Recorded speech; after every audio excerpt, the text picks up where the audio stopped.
Welcome back to the Paddle and Fin Podcast Network. We're brought to you by Pelican, built tough for all situations. Go to pelican.com. Yak Gadget, for all your fine kayak fishing accessory needs. Go to yakgadget.com. Eastport Marina, on the beautiful shores of Dale Hollow Lake. For all your lodging, kayaking, and fishing needs, go to eastport.info. Now let's get this show started. What's up, everybody? Welcome back to The Reel Down. I'm your host, Jimmy Skinner. With me, Dan the Fishing Man, Perry. What's going on, dude? Not much, man. How you doing? I'm just about caught up from everything I missed while I was traveling. How was ICAST? Overwhelming. I dropped the ball on footage. We did great video work up to it, but it was so, because I went, like we talked about, to kind of like, make some contacts for Paddle and Fin. Like, that's a full-time job while you're there.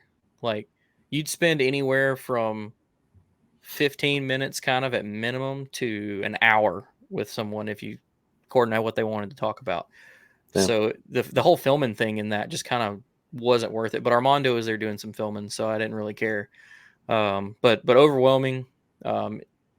You went to the Classic at the BJCC, right? Yeah. Mm-hmm. It's way bigger than that. Huh. Like way big. It took me the first whole day. It took me the entire day from 9 to 6 to cover the whole thing. Wow. Now that's stopping and talking to people, obviously, but it's that there's that much crap. And, is most of it just like crap, like you don't care about, or is it salt water? So this is like the premier stuff. No, there's a lot of salt water because it's the whole thing, but it's so like you take like the BS booths that you see at the Classic and stuff like that, and let's say that that's like 2%. Everything else is relatable to what we're doing. All of your favorite companies all showing their new stuff. It's a giant party. The first day, happy hour started at 5:00. All the booths bring out their own booze. A lot of them are cooking. Oh, wow. The second day, that started at 2:00, and Friday it closes early. And like they were literally already throwing alcohol out at 9 a.m. to get rid of it all. Like there were guys walking around taking home 6-packs of craft beer. Wow. But it's totally different because it's not a consumer show. So it's my ideas when I went there, I had to change it because it's like everything's business there. Like it's not, I mean, you do have the people that get in on like their YouTube media, stuff like that.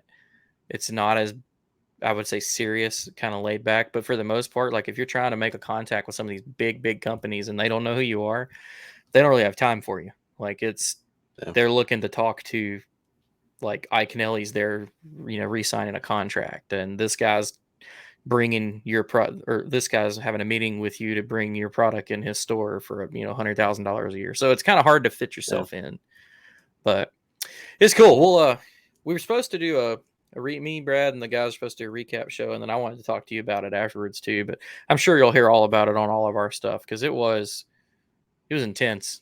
Definitely wasn't prepared. Next year I'll be there. Dude, yeah. Bring comfortable shoes. Bring your own fucking food. I'm dropping the F-bomb there because it cost me at minimum $20 a day to eat at ICAST. Just one meal. Like, little bitty thing of salad, $20. $4 for a soft drink. Like, nope. Bring in a big cooler next time. The hell with that. But yeah, so it's good to be back. We got a cool show. We kind of missed over one while I was gone, and I know it's because I forget to look at Fishing Chaos, so my bad, folks. But great show we got lined up. It was the KBF Trail Series event, and it was out on Lake Erie and Lake St. Clair. Covered a lot of water, but we've got the day 1 and 2 winners. I just stuck a hook in my finger. Oh, God. Jesus Christ. Come on, man. God, that was the A-rig too, buddy. Sorry. All right. So, KBF event. We got day 1 and 2 winners, Pro Series winner, Reece Stoughton, and returning guest Cody Milton. What's going on, guys? What's going on? How's it going? How we doing, boys? Hey, I was doing Thank y'all good for about being on. 10 seconds ago. Ugh. All right. Well, Cody, returning guest, we'll let you do like a brief introduction because most everybody knows who you are at this point. But tell us who you are, and then we'll let Reece take the floor after that. I'm Cody Milton. I'm from Central Arkansas, Searcy, Arkansas, actually. It's actually kind of cool because my first kayak tournament whenever was in 2016, which was the first year I fished on Lake Erie. So this was my last one was on Lake Erie, St. Clair too. So pretty full circle, but there's been a lot in between that. But yeah, that's kind of been, I guess, that's about how long I've been fishing, I guess, or out of a kayak, anyways. Okay. Awesome. Any new updates with you? Anything cool new that's happened, or just grinding away like normal? Yeah, not really, man. I would say it's probably been one of the slower summers as far as tournaments have been a little more spread out than normal, I would say. Oh yeah. Yeah, and it didn't really feel. I kind of regret it to some degree, but it didn't really feel as much pressure to like chase some of the northern tournaments. I mean, we are talking about a tournament in Lake Erie and St. Clair, but yeah, going up there multiple times.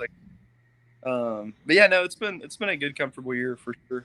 And your Arkansas Hogs are 4-1. Right. Yep. Mm-hmm. They are. It's been pretty fun. This is the first year I get to do the KFL too. I've enjoyed doing that. It's been pretty fun. That's a hoot. Heck yeah. Mm-hmm. I don't hear, from the people doing it, I don't hear anything bad about it. So No, that's the ones you got to listen to. Don't listen to all that trash out there. Yeah, right. Well, we appreciate you coming back on, and Reece, give us an introduction on yourself, man. First timer. Reece Stoughton. I'm from Cincinnati, Ohio. I've just honestly, when I was 16, I bought a kayak for $25 off a guy, and that was $25. That's a hell of a steal, no matter what kind of kayak it is. The guy actually found it on the side of the highway. It had been run over by a semi, and so he patched it back up. And I bought it off him. I was 16 years old, and I've just kind of been doing this ever since. Do you play hockey? You've got like a mane of hockey style hair there. My mom's actually a figure skating instructor, so I know how to skate pretty well. I played a little hockey back in the day, but no, this is just kind of something I thought I'd do. Thought it was fun. He's going with that ever so popular Kentucky waterfall look. Hey man, I have no hair. Nice. It's not like I'm talking shit because I have none. I'm for one stoked that the mullet has come full circle and come back in, because I used to have a mullet when I was little, and I appreciate it. I wish I could still grow one, because God knows I'd be rocking the shit out of it right now. But looks good. Keep it flowing. I appreciate it. Well, Reece, just because we haven't had you on much, why don't you talk to us a little bit about the KBF trail event that's in question, and the waters that were covered, and kind of tell us a little bit about the area and both of the eligible, or all of the eligible water. Yeah. So, going in, I had one day to pre-fish. I had all of Friday to pre-fish. And in my mind, St. Clair's probably my favorite lake in the country. And so I kind of knew I wanted to go up there. And I honestly didn't think that the water eligible on Lake Erie was going to be able to compete with the St. Clair smallmouth. So I had 3 boat ramps I wanted to hit on St. Clair on Friday. I went up, and first boat ramp I went to, I found fish within like the first 30 minutes, and started fishing on them and found some good ones. And I was just like, screw it, I'll just stay here. I'll fish for these for the tournament. So for St. Clair, for people that aren't familiar with the area, is it people might be a little bit familiar with St. Lawrence, because there was just a big boat event up there. Is it kind of lay out the same as far as like real clear water, lot of sight fishing, smallies, or thin line, light line, that kind of stuff? What's St. Clair like? Yeah, to a certain extent, basically just a giant bowl of clear water. And like in practice, when the water was calm, I was sight fishing in 17 feet. I just want to do that once. I think that sounds so cool. It was interesting. I only caught one doing it, but I could see him down there the whole time. But It's just a great fishery. It's full of giant smallmouth, and like if anybody hasn't been there, they need to go because it's like a place where you can go and catch 100 fish in the day, and half of them will be 3-4 pounds. Wow. I mean, There, nothing wrong with there is that. like there are areas of St. Clair with like lily pads and largemouth too, though, right? Or is that Yeah, there's a lot of canals. People fish for largemouth. Main Lake, they'll get out in there. I know there's some reeds and stuff out there that people like to fish for largemouth. And there's big largemouth in there. I've caught giants in there, but I just kind of focused on the smallmouth. I feel like it's if you're going to St. Clair, that's kind of what you're gonna do. I mean, I love fishing for largemouth. Don't get me wrong, but I don't think I could drive up there and it would. I don't even know if it'd be a thought in my brain. Like, it's like smallmouth, smallmouth, smallmouth. Well, what about you, Cody? Similar area? Did you fish the same spot, or did you check out Erie? So actually, I fished on Thursday and Friday. I went to kind of like the eastern part of St. Clair the first day, and it was pretty fun. I got on a really spinnerbait bite, but I was really pushing the boundary with the spinnerbait bite. So I was like, it's probably. So I ended up on Friday I went out of Metro. And I mean, it's no real secret. That's definitely where most of the fish spawn, I guess, on the American side. And I mean, they were probably, and I really don't know, they were probably like 4 to 6 weeks from spawning. So I just went out of Metro and just went in like a dead straight line, like 4 miles out, and fished some 17-foot rock. Like it sounded like Reece and I talked a little bit after the tournament, and it sounded like some of the stuff that I went out to was similar. I guess you get the 17-foot on that side, being on that 11-mile Metro side. There's a lot of rock in 17-foot, and I caught fish doing that. And then I was literally like, the place I found, I probably found with like 40 minutes left in pre-fishing on Friday.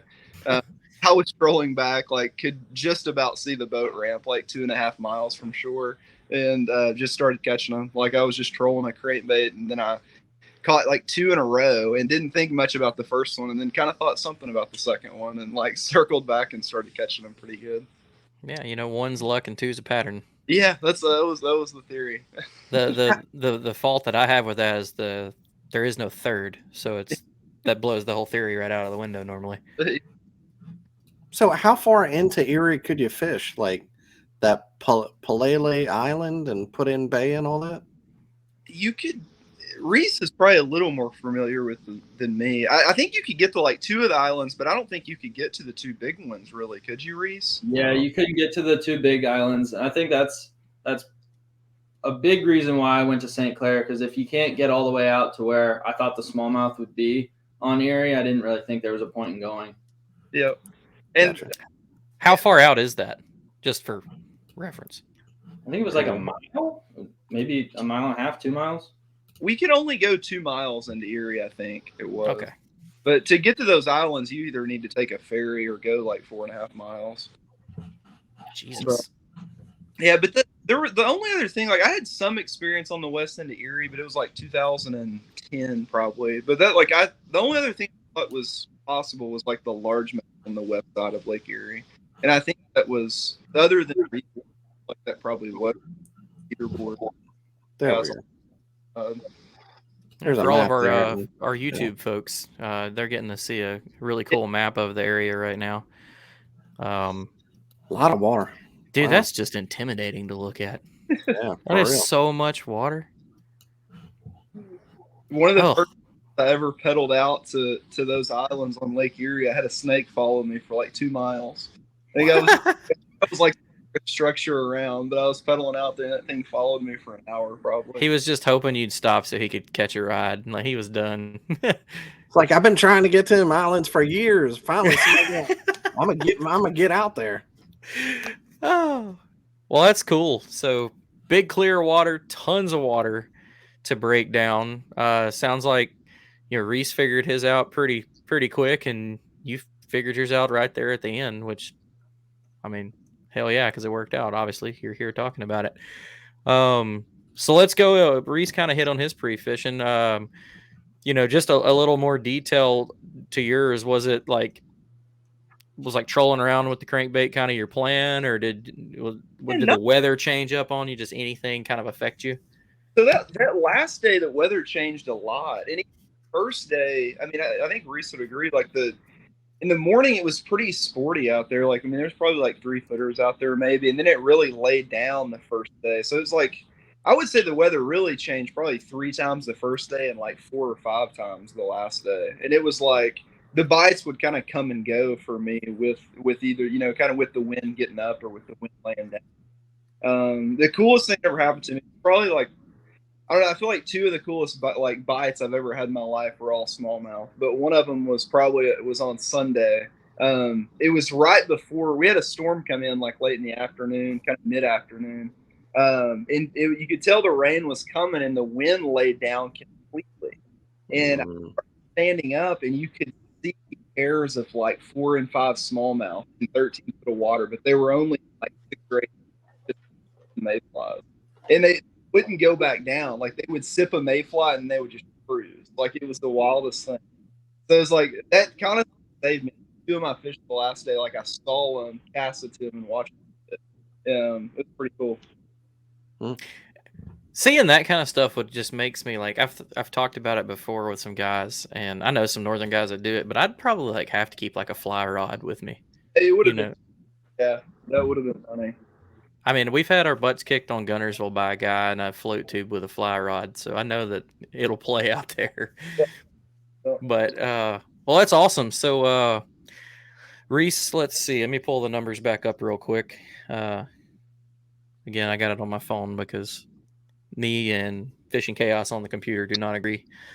So Reese, tell us about day one, because you really, you know, for no other way to put it, kick some ass, 96 and a quarter by the end of the day. So talk us through the day and tell us about those 2 giant fish you caught. Yeah, so break the day down. It really turned into like the first hour and the last hour were where I caught the majority of my fish. First hour, I had about 5 or 6 waypoints out across about a mile of water, and I was just gonna hop the waypoints. And I got out there and I started fishing the first one, and I slowed down at first and I didn't catch anything. So then I just started chucking a crankbait. I put the trolling motor on a low setting and I just slowly, you know, chuck and wind in between waypoints. And I ended up catching that big 21. That was the first fish of the day on a 5XD. There you go. High note. Yeah, really. It was not my heaviest, but it was my longest smallmouth ever. So it was nice to catch that in the tournament. Oh, I bet. And so I caught that one and I put on spot lock and I just started slowly working the area. I ended up catching a 19 off that spot. And then I like filled my limit with some 16, 17-inch fish. And then what kind of kayak are you in? I was in an Old Town Autopilot. Gotcha. 12 He's got the real deal spot lock. The big one. It was the 13.6. It's a freaking barge, man. Thing looks like a battleship cruising across the lake. Yeah, it's my first year fishing out of it, and I've got an Old Town Predator as well, which I usually fish out of. But I figured out on St. Clair the spot lock might do me. Oh yeah. It did. It really did. I don't really care for bow mount and stuff like that on a kayak. It's just not my thing. But like if I get the chance to go up there, I'll probably borrow someone's setup with that, because I just feel like those big open areas, you got to have it out there. I mean, I don't have any experience, but I assume like if the wind kicks up out of nowhere out there, like Cody said, I bet you the water gets big quick, like just sketch. Especially in autopilot, that where the bow mount isn't all the way on the bow. It's like back a little bit, so you're not taking all that water over the bow. Not spearing all of them. Yeah, that's awesome. You liking it so far though? Yeah, I love it. I think that was my first tournament fishing, maybe my second tournament fishing out of it. And I mean, it's like a dream come true fishing out of that thing. It's hands free, put on spot lock, stand up, do what you got to do. Don't have to worry about pedaling. Don't have to worry about an anchor. It's just like careless fishing, essentially. And I guess on that, like, I'm getting kind of sidetracked, but I don't think I've had anybody actually on here talk about the autopilot, so we're going to do it while we have a second. But do you not see any disadvantage to like how you can't, like that, the drive is where the pedals would be. So Do you kind of have to plan and make sure that you can use that motor for the whole time, or have you tried to like paddle it? Do you just kind of have it just for these big water situations? Well, as far as paddling goes, I did a little bit of that on day 2, unfortunately. Uh-oh. God bless you. Save it. We'll hit that in a minute. I want to hear about it. Yeah, we'll get to that. I really like it for the big water scenarios. I just, if I'm fishing offshore and I want to stay in one spot, I don't like taking an anchor with me, and so that's where I really use it. It's kind of, I've fished it shallow and I've done stuff. I've fished shallow bites and stuff with it, but for me, it's like filling a niche of that offshore bite. Yeah, I like it. There's nothing wrong with having multiple setups. Mm-mm. I'm with it at all. I've got mine down to 2. I had like 4 or 5 at one time, so I feel that. Well, Cody, what about your day one? It was actually, I don't know, when you find fish like that late in the day, like I don't think you really have that many expectations, So it was, I launched about when we could, maybe like 10 minutes later, but it's like I wasn't really in a rush to like get there because I really didn't know what I'd found, I guess. And lo and behold, like there was a BFL tournament that launched about the same time that we started our first cast, and a BFL boat pulled up on exactly the same waypoint that I caught all those fish. Of course they did. Yeah, so I was like, I guess that means this is something. And, so like they started, I would say over the first 4 hours between me and that boat, we probably caught like 100 and maybe 120 smallmouth. Like it was pretty well every time. And Cody just let me know that I don't know what the hell I'm doing fishing. Thank you. 120. Jesus Christ.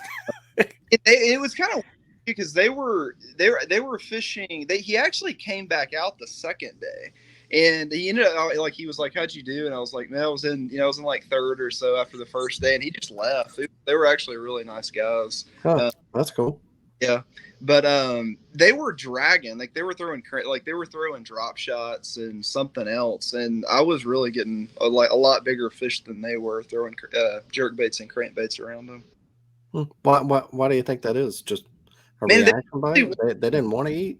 They were wanting to feed up, and it was like, especially when I was able to like visually see it when that wind really laid down, like there was a lot of bait fish in the area. Like the only thing that I could say they were really holding on was the amount of bait that I was seeing on side scan. Like other than that, there wasn't that much difference between there and like 200 yards away, really. But yeah, for whatever reason, like that boat was doing the exact same drift, so there was something there. I don't know. I'm surprised they didn't start picking up the crankbaits after they saw you doing better than them. Oh, they did. Yeah, they did. But like I was like, so I would troll a crankbait at like 2.5 miles into the wind, and I would drift a crankbait down current, kind of. That was the big deal. Is like when I would throw the jerk bait, I would really not bring that much line in. Like I'd make a really deep cast, get the pedals in, and then I would just keep it going like the whole way through the area. Because we were drifting at like 2 miles an hour or so out there. Jesus, I gotta get up there because I just can't like. It sounds very intimidating. Like it's like big water, big weather, like drifting very quick. I don't know. It seems like a hell of a challenge. I definitely want to try it. It's unique to like most of those kind of Great Lake fisheries, It's not like, for one, it's like a dragger's paradise. Like it's not nearly as spot oriented as most of, even that west side of Lake Erie is so much more spot oriented than St. Clair, in my opinion. I love dragging. Sounds that's my jam. Yeah. That's why, like you said, you were catching them on cranks. I was like, well, shit. but you gave me more confidence. So I like smallmouth. Like I don't like finesse fishing for them. I feel like all my good smallmouth tournaments are always with like a jerk bait or a spinner bait for whatever reason. I can honestly say I don't think I've ever got on a nice power fishing smallmouth bite. It's usually dragging. Yeah. All right. Now, I mean, like you get in some of the skinny creeks and stuff like that. That's power fishing. But I don't think I've ever caught a smallmouth like offshore on any kind of power fishing. I mean, it's always like a drop shot or a jig or something like that. Definitely need to try the crankbait game a little more. I usually throw it like 5 times, get mad, and put them back up. Yeah, it tends to weed through the smaller ones. It seems like, to some degree. Might have to pay Cody's guide service to teach me the ways. On. Well, tell us about your big one of that day. It was any memorable or just kind of? I mean, it sounds like you were just weeding through a bunch of fish. So Yeah, the first day, no, it was pretty, like, numbers were pretty remarkable. Like, especially I would say the first 3 hours. And then there was like kind of 11 to noon came, and I'd thrown the same jerkbait the entire morning. Like, it was just the Pro Blue Mega Bass jerkbait. And I didn't catch anything for probably about an hour and a half, and I had drifted through the area 2 or 3 times. And the boat had left at that point. I decided to go back through one more time, and I switched colors, and I caught like 4 in a row. And I was like, well, they're still here. I think I just need to like just leave. So like I ended up leaving like probably way too early the first day, but I mean, it was probably good I did, and some respects too. yeah. So Yeah. I got to know on your jerkbait setup, just because you were talking about the Mega Bass, do you swap your hooks at all? I probably changed hooks 3 times each day. Yeah. Jesus. Wow. Why not just sharpen them? There you can't get them as sharp and as laser grade. Like you can get them close. Like a flipping hook, it doesn't bother me as much as a fine treble hook, where like laser, sharpening it's so much better. Do you stick with like the same factory size, or do you like to throw a little bigger, change the fall rate, or anything like that? On every single Mega Bass jerkbait, it's different. Wow. Yeah. There's a hook I throw on the junior. There's a hook I throw on the junior +1. Like there's a hook I throw on the regular one. There's a hook I throw on the regular +1. It's like it's pretty easy to sink the Mega Bass. I don't know if you've ever switched hooks, but you sink them really easily. Yeah. So, like my favorite one with the big, like the regular jerkbait, the regular Mega Bass is like I'll do one Aaron Martin's hooks, and I'll leave 2 of the regular stock hooks on. I had the joy of getting to watch Russ Snyder tune jerkbaits in a tub of water in the sink at the house on Lake Fork. And I learned so much in 30 minutes that I didn't even know was a factor. I would love to get either Sean at the Noob Show or one of the Final Cast guys to get you and him on and just like melt everyone's faces talking about jerkbaits, because I'm sure you're just as detailed as he is, because I know y'all hang out a bunch and work on baits and stuff like that. And I know that his is just next level tuning, and I think that would be a ridiculously cool show. At the same time, he may not want to share his secrets, and you probably wouldn't want to either. How many do you carry on the kayak? So if you put rubber bands on them, if you rubber band your treble hooks, you can probably get twice as many jerkbaits in each box. And I would say, like, once you've had a jerkbait for like a couple months, there's really no reason to even have hooks on them. You just put the hooks on them you need for the day. So like half my jerkbaits probably don't even have hooks on them, but probably have like, I would say between 30 and 40 jerkbaits out there. Wow. Holy shit. Dang, man. That's like, All you right. know, $600 box of baits rolling around without hooks on it. Yeah, it's true. He's carrying $200 worth of hooks with him. Okay, Reese, are you doing anything like that out there on that level? Are you carrying a small tackle store or a 401k investment with you? Kind of. I don't know. I try to lighten my load as much as I can, but then when I switch from the Predator to the autopilot, I can fit a bigger crate, so I tend to take more stuff. But I don't know. When I go up to St. Clair and I'm fishing for smallmouth, I kind of have an idea of what I need to take. So I try to get some of that largemouth stuff out of the tackle box. And I don't know. One in a tournament, I pretty much knew what I was going to be throwing the entire day. So I went to, there's Cabela's up there on St. Clair, and I went in and stocked up on some stuff, and I went out relatively light. So you're not like a crate Casey Reed in the autopilot where you have two crates? No. Yeah, that's an autopilot thing. Our very own Jason Pazowski, JP. First time I caught up with him on Gunnersville in his autopilot, he was carrying like one giant black pack, one of the giant Yak Gadget crates. Like, I'd love to run his truck and trailer across a scale with his kayak on it, because she's up there. She's rolling fat. Well, y'all both had a killer day one. As we said, Reese, you came out on top on day one. with a 96 1/4, and Cody, you were third with 92 1/4. So it's killer days. I mean, 90 inches of smallmouth. And shout out to Elsie in second place with 92 1/2, just squeaking past you a little bit. Mouth too. He had all largemouth. Oh, really? Oh, wow, he did. Yeah, super impressive for that area. Yeah, that's awesome. Well, let Reece take us into day 2, and what changed. Obviously, there's a story coming, so I'm excited about this. But same baits. Do you want to give any kind of information on the baits you were throwing? You don't have to. I completely get it. But anything at all?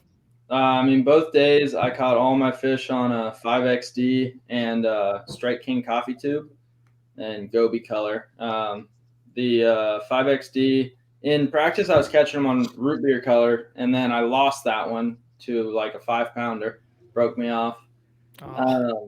And so that was the only root beer colored one I had, and I was like, I better replace that. So I ran and I found one. I think it was Tennessee shad, which was the closest I could come, but the fish didn't seem to mind. And my dog's jumping on my bed. Lay down. You're good. So where was I going with that? 5XD. 5XD and Tennessee shad. Different one. Yeah. Yeah. And so day 2, I went out and I was pretty sure my fish would still be there. I got out in the morning, so I was on my way out. I was about 2.5 miles offshore, and on my way out, my battery died for my trolling motor. And I was about in the morning.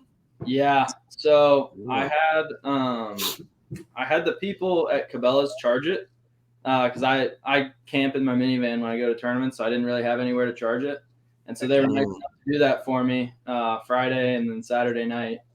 And there must have been some sort of problem with how they plugged it in. I'm not really sure. I don't want to place the blame on them. Blame it on them. It's okay. I mean, that's the professional way. It's not your fault. You did everything right.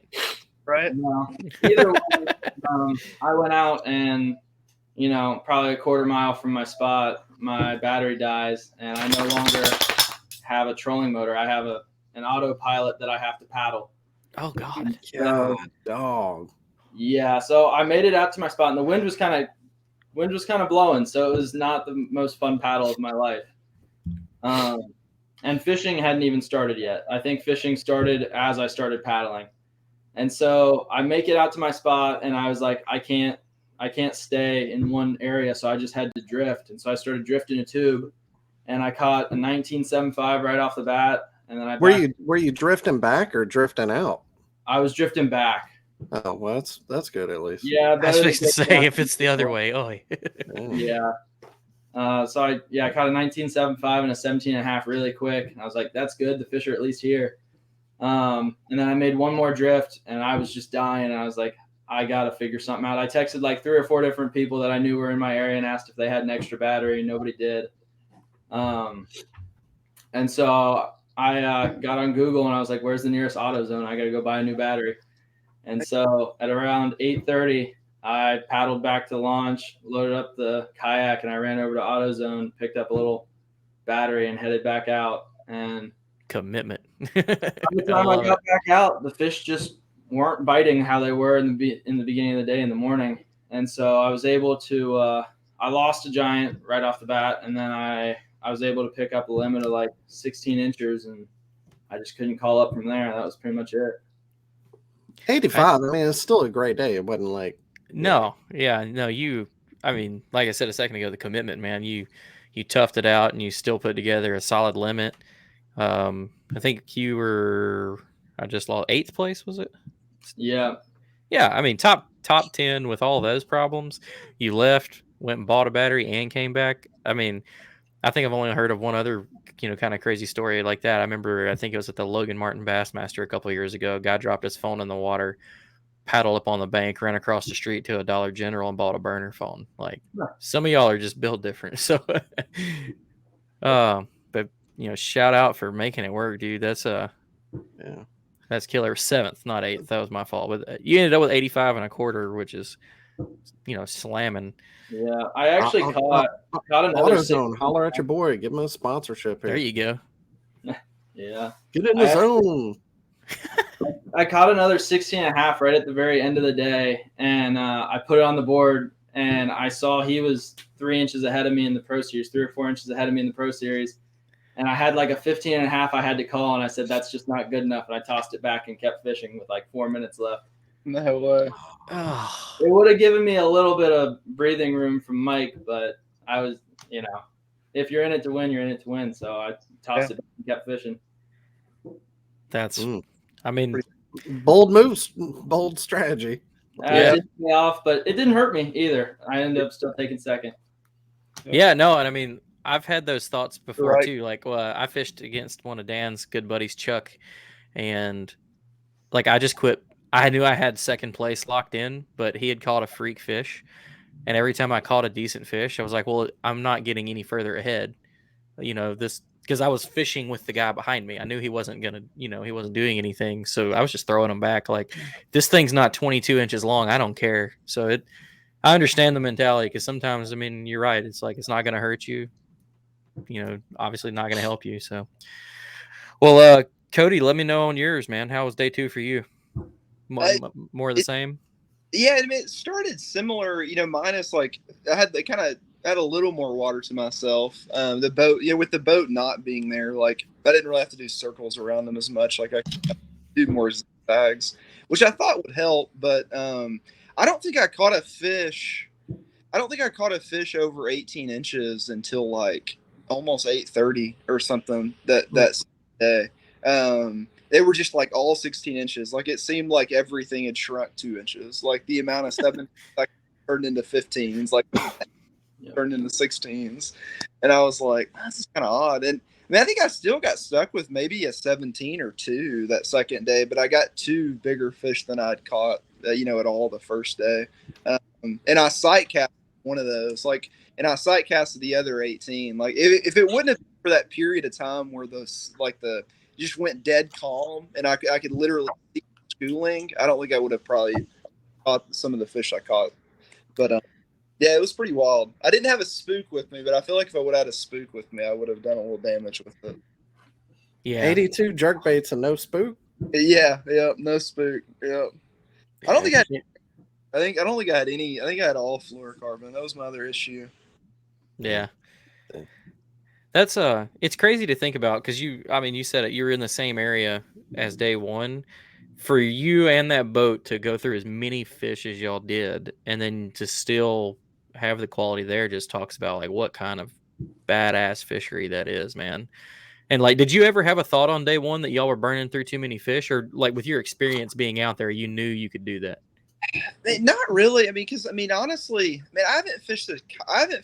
This is the first kayak tournament I fished on St. Clair. I fished boat tournament in like 2008, 2010, but other than that, which that was like really when St. Clair got hot. Like the only knowledge I'd had was like from some of the OG St. Clairs, But I did get to go out with some cool pros that year. But no, not really. No, I didn't really. I had no idea. Like I could have just as easily caught 75 inches as 95 inches that second day in my head. In all honesty, yeah. That's just so crazy to. I don't know. Like, there's so much that goes into your mind, your mindset when tournament fishing, and like for me, I know there'd have to be that thought when you're just whacking that many fish. Like, well, I just can't come back here tomorrow, or. That's crazy though, but you made it work, man. Like you said, you ended up with 91 3/4. You had 2 19.5s, and you had a couple 17s down there at the bottom, but it kept you up there. Mr. Siddiqui was closing in on you on day 2 though, and he's always from what I remember and know about Eric, I know he's pretty good out there. So were you? That man's already on a jet plane to Sweden, huh? But he's living that rock star life. I know for a fact he barely made his call. He held the airplane up for him, so he did get on, but it was close. Jeez. Well, since we're talking about him, good luck to him. He's fishing Hobie Worlds and the Pan America event, so good luck to all those folks heading out there. I hope they make us look good. And they're fishing for pike and perch at Hobie World, so that's gonna be cool to keep up with. At least I say it's a little bit closer to bass, I would think. Like yeah. Well, if the pike over there are anything like pike around here, just throw a chatterbait. They like to take your $20 lures, so maybe that works. But yeah, so yeah, you held it out, and then going into the pro series, Cody won that with 184 total inches, and Reece was right behind him with 181.5.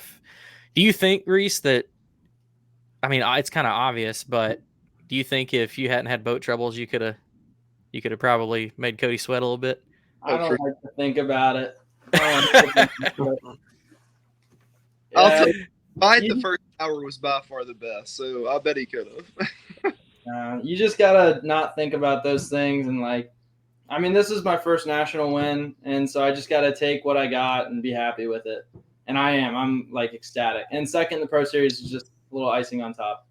Oh man, no, y'all both cashed some good checks, and got some good points for the year, and a win on a place like this is something to hang your hat on. It's a huge body of water, and it's like you said, Cody, it's really well known now. It's it's like one of the smallmouth factories. You hear all the pros talk about St. Clair, so that's really cool. And did y'all just your thoughts on how the KBF, everything running smooth over there with events? I know a lot of you hear all the backlash about basically anybody that does anything bad in our little niche of the world anymore. Everything going good over there so far? It seems like it. I don't know. I haven't seen a lot about the national championship yet, but I'm sure we'll have a really close to the championship season, and it was a pretty good regular season for sure. Hell yeah! It's going to be at Caddo again? No, I wish it was, but yeah, I know. I'm sure is it Kentucky Lake this year? Yep. Yeah, Kentucky Lake. But the cool. Yeah. The what? I'm sorry. The Tournament of Champions. The TOC. Oh, yeah. that's what's at Caddo. That's right. I knew one of them. Something big was something big I didn't qualify for is somewhere at Caddo. Yeah, I got all the care for something I'm not invited to. Yeah. What about you, Reece? Everything you like that setup, or did you fish it because you wanted to fish with KBF, or did you just because it's St. Clair? What the hell kind of dog is that? A big one, it looks like. You want to say hi? Come here, buddy. Get down here. No, get down here. Come here. Are you sitting that low to the ground, or is a dog that big? Oh, okay. No, okay. Beautiful. This is Samuel. He's my boy. All right. No, I try to fish as many KBF events as I can make it to. Same with the Hobie stuff. I fish a lot of local stuff. But I had a goal going into the year that I wanted to finish KBF season top 25 in AOY, and then I wanted to make the Tournament of Champions for Hobie. And the Hobie aspirations aren't going so well after the Susquehanna River. But I'm 22 right now in AOY for KBF, so that went better than I Heck yeah. Congrats, man. Yeah, man. Yeah, I saw the Susky event. We'll have those guys on next week. We tried getting them on, and those boys have got jobs and all sorts of stuff going on. So, yeah. But we're gonna get them on next week. But I paid attention to that one because it's somewhere I've always wanted to go, and then we've got some friends that live up that way and stuff. And I went through a curveball to a lot of folks. A lot of people I expected to show out did not. And a lot of people you'd really think it would suit their, the way they fishing creeks and stuff, and with a low water in it, they didn't do it well. To be fair, it was the first time the OG Susky guys didn't show out, in 3 there, because they have always put a hammer on us before. Yeah, I talked with Jody Queen at iCast and was like, "You going for it again?" He's like, "Oh yeah, of course." Gotta get it the third time. But no, that's it's cool too. I like to see different names at the top. It kind of opens the doors for it's It's not that it's bad to see the same people winning again because consistency's king, but it is always cool to catch the new names beating up on you old guys that always win everything. I'm gonna classify Cody as those guys now. Yeah. Well, So, man, what do y'all have left this year? Just I'm going to. I think I've got Dardanelle, the Hobie on Dardanelle, and then I'm going to the Pan American Games in Mexico here in a few weeks. that's going to be awesome, huh? Yeah, hopefully. I don't know. I mean, hopefully we get like some 110, 115 inch. But Yeah. you never know. Heck yeah. where is it at? Man, I'm not good at like saying English, so I don't know. It's like Lake Coachella or something like that.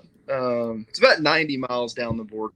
Probably like about 2 hours south of like Falcon area, I think. Yeah. Okay.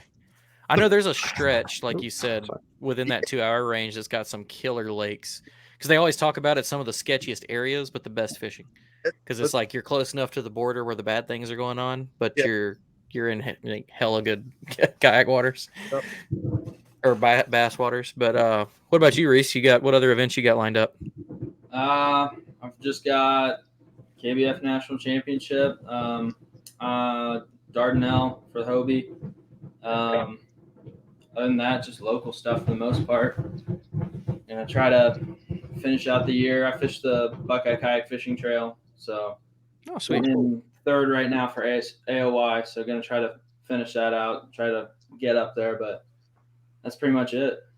Yeah, well, you've been having a killer year, and Cody as well. Where are you at? In are you like? What's your highest AOI you've got right now, Cody? Are you sitting good in any of them, or? I think I'm first in the Hobie, and maybe like first to fourth in the KBF or so, somewhere in there. Yeah. So doing pretty good. Yeah. Shows how much I keep up with AOI. That's my fault. It doesn't. I wasn't giving him the door to gloat, but good job. You're kicking ass. So how are you going to get to the Pan American Games? Are y'all just going to like convoy down there? Pretty much, yeah. We're driving down. Got like a government transportation on the way out from there, so we're like like protection.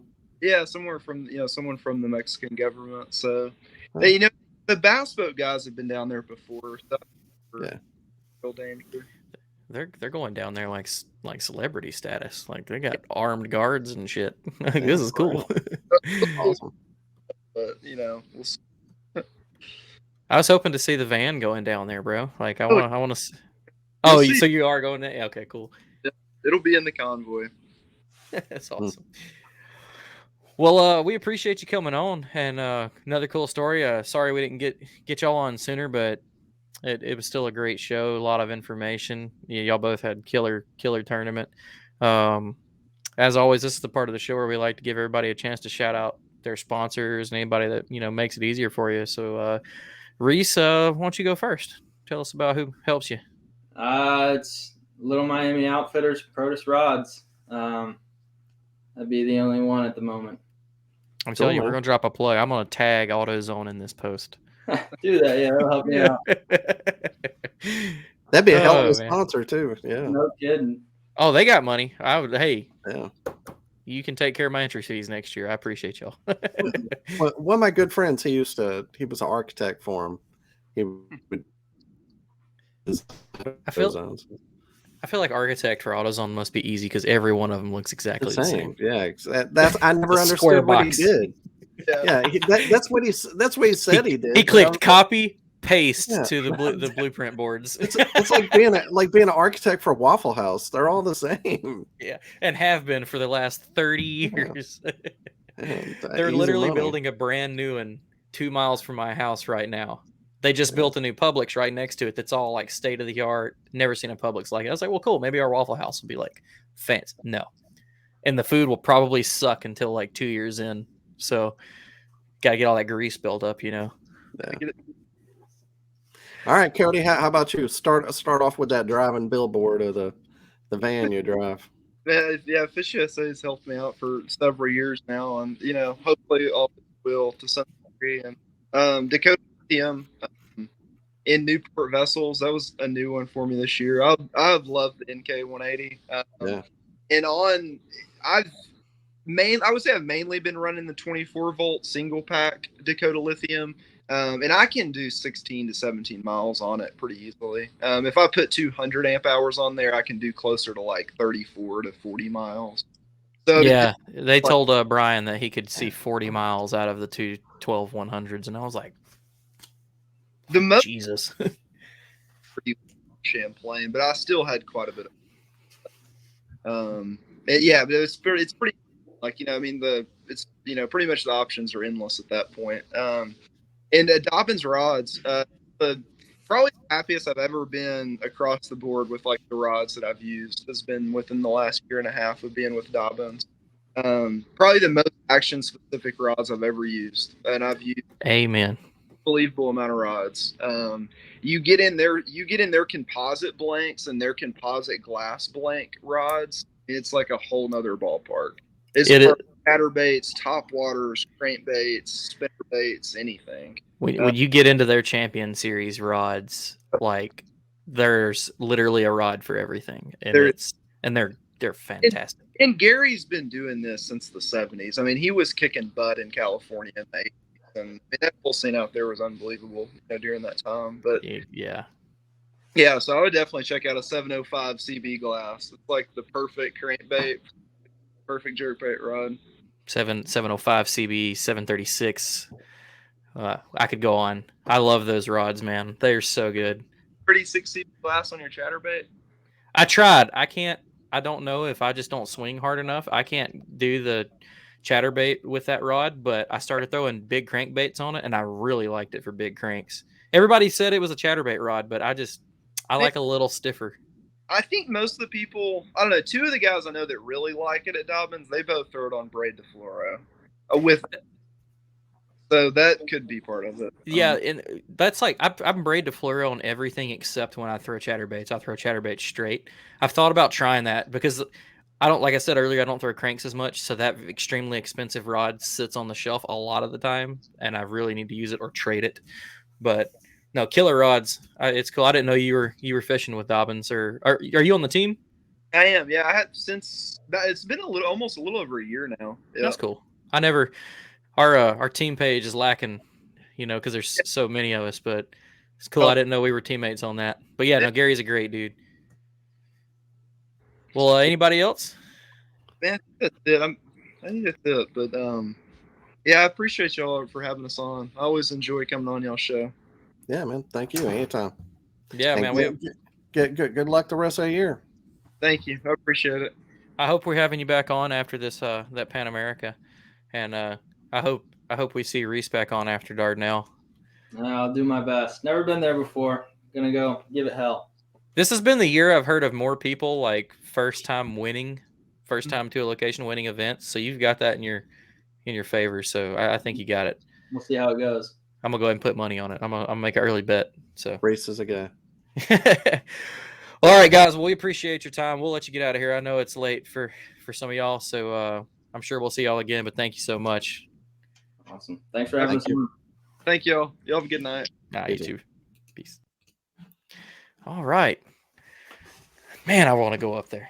I remember whenever like John Eldridge, he went up there and like the top 30 places in a Veni fish all had above 90 inches. And it did that 2 years in a row. Yeah. See, dude, I gotta go to St. Clair. Susquehanna too, or Susquehanna, however you want to say it. Both of those are like absolute bucket list for me. I don't know why I haven't been, but hopefully. I was gonna try to swing it this year for that one, whether it was for the Hobie or not. Like that didn't really matter, but the water's been down, so I kind of abandoned that idea. And some of my buddies that went up there that stayed with Sean, actually, I'm glad I abandoned it because they told me how much of a struggle it was. But no, we got to get up there soon. Maybe that'd be a destination, a paddle and fin destination.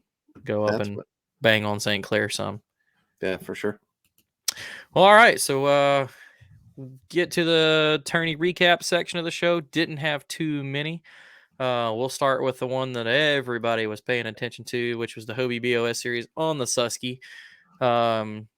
Day one, we had Nolan Miner was on top with 95.5. killing it considering so many people, like we said, that normally you see were struggling. Still a lot of big names in the top of the list, but most of the guys that you figured were going to go out there and wreck them, you didn't really see it. And again, the water was super low. But day 2, Ewing Minor, 93 1/4 was on top, and Jake Harshman was tied with him. They both had great days. And then when the dust settled, Nolan Minor won with 187 3/4. Ewing was right behind him with 185 3/4, and Jake Harshman was third place with 185. So good job for those guys. And like I said, we've got it planned to have them on next week to talk about that event with us. Moving on from there was an event going on at the same time on the Susky. That was the oh Lord, it's MAKBF, and it is not broke down. Well, we'll just go with that. But the MAKBF guys were out there. They had 60 guys show up. Jake Harshman was in on that one. He wins that one with 185, as we said. Brian Nelly was second place with 174.5, and Mick Wood third place with 172. Definitely should have had a lot more people double dipping on that one. I think you'd had some number mix-ups going on there. Yeah. Next up, we have the No Limit Big Bass Power Hour by Native Watercraft on the Potholes Reservoir. I would love to know why that name stuck with that. Sounds pretty cool, though.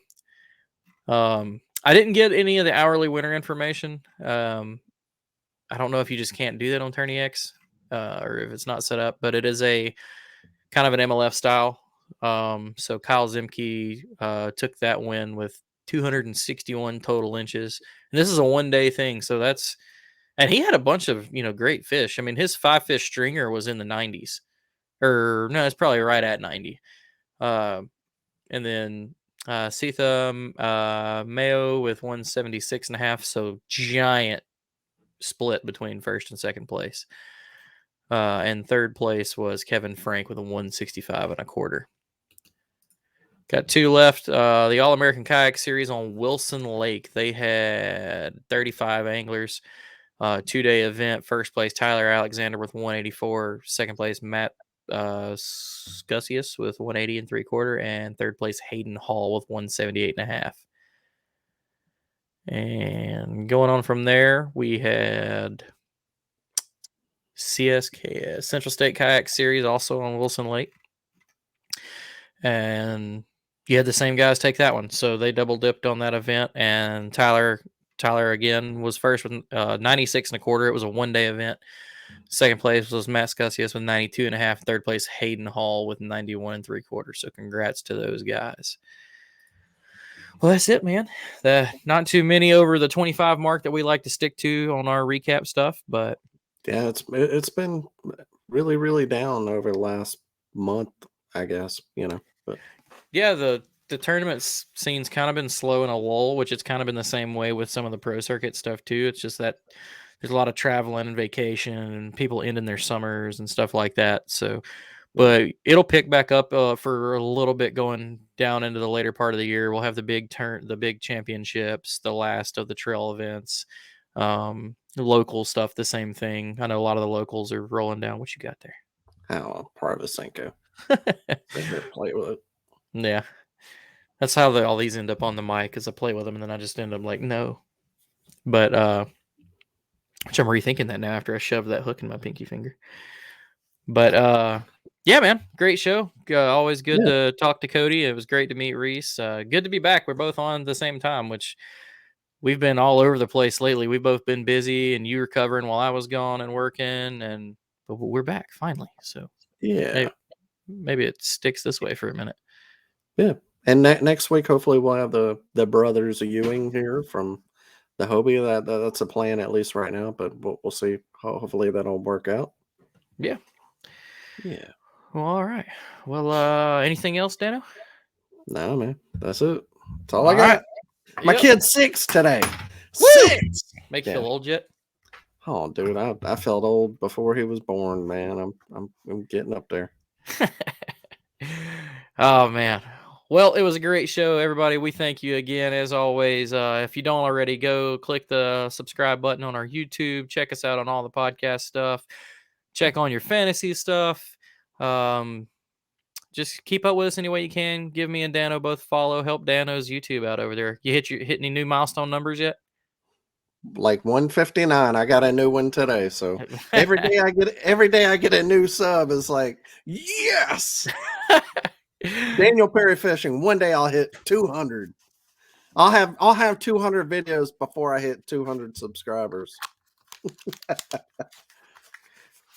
Lost my cord there, but yeah, give him a follow. His content's really good. Everybody that listens to us knows that Dano is a very detailed person, so it makes for good content. So go check it out. Appreciate that. I'm actually finally getting back to posting on Instagram and doing some reels. If you haven't seen my last reel, I got a really cool shot of Brian in slow-mo on like glass clear water. That was a great sick one. Yeah. But I agree. I saw that today. I was like, ooh, that's nice. Yeah, I was just goofing off when we were on our way to the back of the place, and I took that and then looked at it on my phone and was like, oh shit, this is gold. Like, you can't have this, Brian. This is mine. I don't care if it's of you. Well, we'll see everybody next week. So everybody be good. Peace. Later. Thanks for tuning in to another killer episode here on Paddle and Fin.